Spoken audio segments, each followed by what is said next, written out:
Mëkatet nuk e dëmtojnë vetëm njeriun që i bën.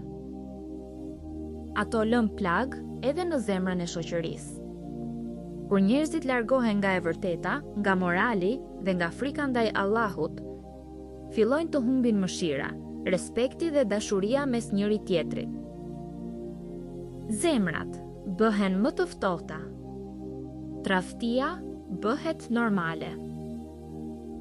Padrejtësia shtohet. Dhe njerëzit fillojnë të lëndojnë njëri tjetrin pa ndier pendim. Shiko sot sa familje janë thyer nga gënjeshtra, tradhtia dhe egoja. Sa të rinj janë humbur duke ndjekur rrugë që vetëm ua e rrësojnë zemrën.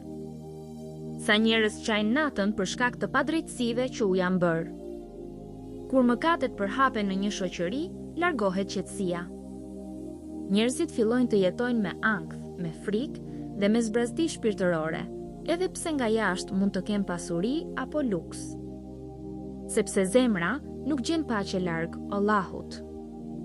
Mëkati nuk është vetëm një gabim që kalon.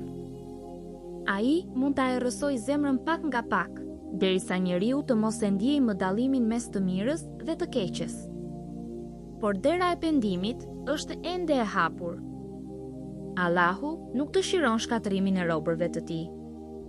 Ai dëshiron që zemrat të kthehen tek ai para se të jetë vonë. Prandaj, fillon nga vetja. Pastro zemrën tënde. Largoju padrejtësisë, gënjeshtrës dhe mëkateve që lëndojnë të tjerët.